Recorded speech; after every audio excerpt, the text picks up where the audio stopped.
Maxwell, this one's intergalactic, my guy. This one goes hundreds of thousands of years into the past, Sam. I tell you what, this interview was incredible. What is going on? Incredible to watch. It was... Look, I was standing next to Blöthar and trying to just angle myself in a way where I could kind of speak to him, sort of face on, sort of not, because the shoulders were kind of up in my grill. It was a logistical nightmare. I dropped my phone. I caught my phone. A lot happened. Yeah. And like you said, we're talking to Blöthar from Gwar. Yes. They've been around for 40 million years.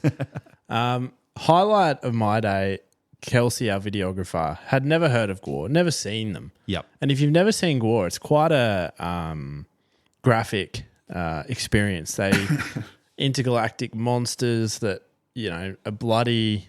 They're in your face. It's quite a full frontal experience. It's 5 senses worth of artistry. It is. Yeah. And her reaction as they walked in for the first time was priceless. And I was just watching her face in both amusement, bewilderment, and pure shock as Blöthar just yapped your ear off.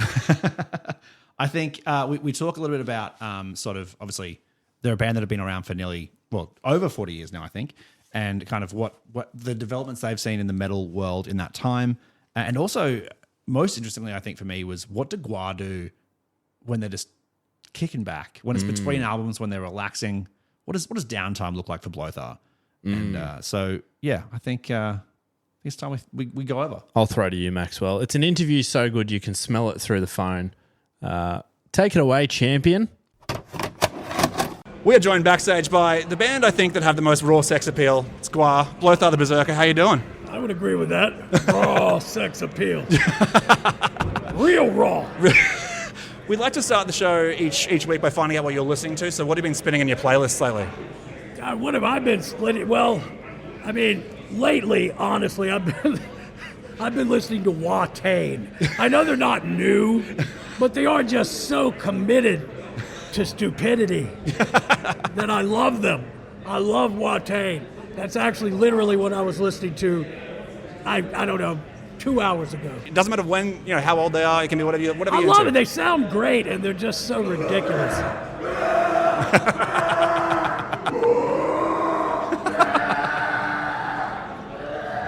There's some light lovemaking going on over there. Yeah, it's like some animal husbandry.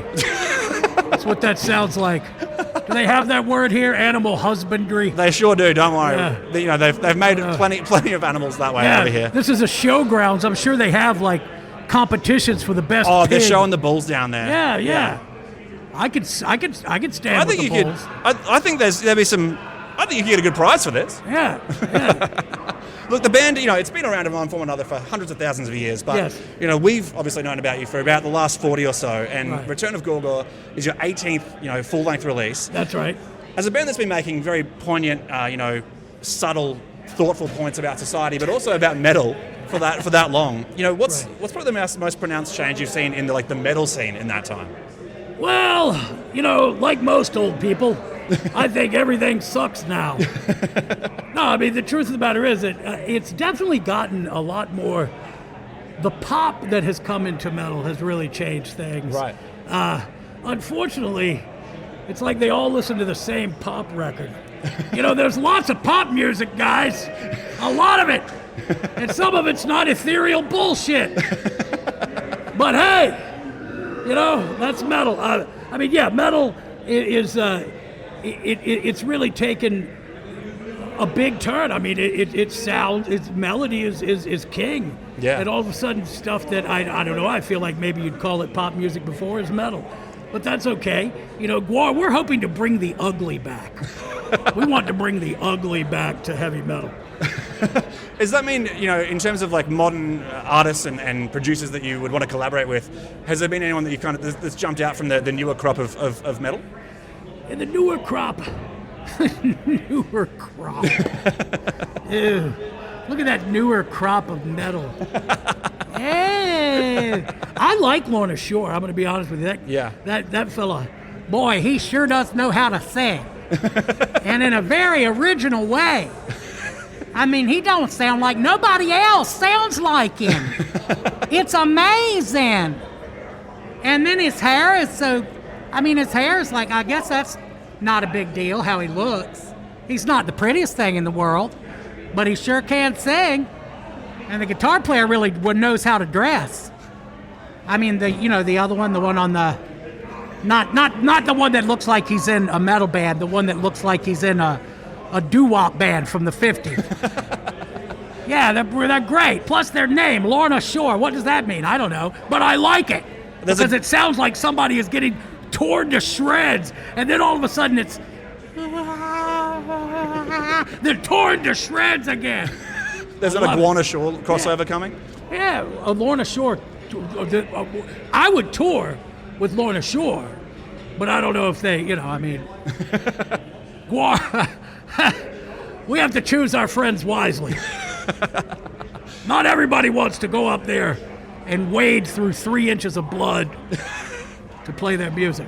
I don't know. I think it sounds like that might be ready to happen. We'll check in with them on it. But the Gwar album, it goes well beyond just being a record. You guys have always been happy to play with a lot of multimedia. You've always had comic runs and cartoons and all sorts of stuff. You published a comic run with this record as well. What kind of felt right about that specific genre and that specific medium to kind of tell the Gwar story, 37 years after the debut? Well, really, it's because, so Gwar, if you look at the very first band photo of Gwar is there. And that's because Gwar is not a band that put on a bunch of outfits and went out and started acting like fools.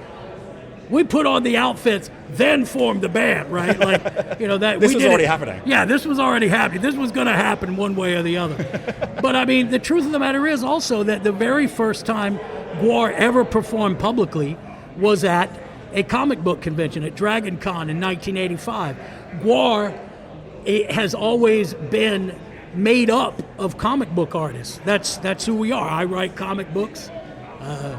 The slave Matt McGuire, he draws comic books. Bob Gorman draws comic books. Dave Brocky, rest his soul, he drew comic books, underground comic books. That's what the lifeblood of Gwar is. Yeah. Comic books, horror movies, science fiction, Dungeons and Dragons. We're not cool guys.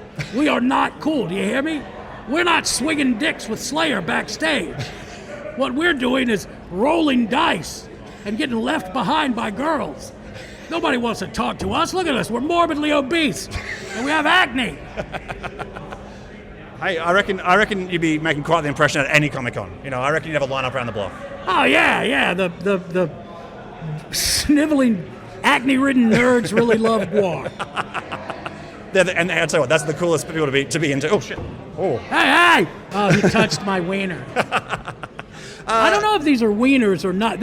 They've gotten so small that I feel like they look like clitorises now, which makes them grosser, doesn't it? The big clit, small dick, comparison kind of like, somewhere in between. Big dick, big clit, small dick. Yeah. Yeah. I think that, what's the plural of clitoris? Clitori? Clitorati? Clitori? I think it's clitorati. Clitorous? Clitoroos. Hey, I got my clitoroo. That sounds like an Australian animal. Yeah, it does. Look, it would be an oversight on our behalf if we didn't talk about one of the last times that Gwar was down here when you beheaded an effigy of our then Prime Minister Tony Abbott. Yeah. So far on the tour, we haven't seen any political beheadings. What's led to Gwar's chilled out, laid back lounge era? Well, I mean, what the fuck do you expect? We eviscerated Donald Trump. We cut his tits off. We pulled his guts out. That's about as political as you can get. As a matter of fact, until we started killing Trump, nobody ever looked at us and said that we were political. Then all of a sudden because we killed Kamala Harris, we killed Obama, we killed everybody, George Bush. Nobody had a problem. Then we killed Trump and everybody's like, you guys are political. No fucking shit, we're political. What do you expect? We're a bunch of artists. We make this shit. Of course we're political. So yeah, I mean, we cut. It's definitely not the lounge area. We're still going. We just, we weren't sure what would translate. And Tony Abbott was a little bit, we thought about Pauline Hanson. We thought about maybe coming over here and killing her. What we did do that we didn't have time to do today was we killed the stingray that killed Steve Irwin. And someone had to, thank fuck. Yeah, we frankly. did kill that motherfucker. And he would stab me. I'd say, "Crikey, me hot," like that. It was terrible. One last question before we let you go, and thank you for avenging a fallen soldier like that. Yeah. We know that this is the last leg of the Good Things tour, and you guys have a bit of time after this to kind of relax. What does downtime look like for Gwar? Some comic book writing? What's going on in the downtime? Yeah, I mean, in the downtime, honestly, we're working on another record. We're making a record, so that means that we are smoking copious amounts of pot, and we are playing video games. That's what working on a record looks like for Gwar. So we'll be doing that for the next 8 months, and then we'll all be served divorce papers, and that should round everything up. I'll be in court trying to get access to my children. It's going to be great. We'll see you there. Sounds like a real chill time. Yeah. Blöthar the Berserker, thank you so much for taking the time and having a chat to us. Well, thank you.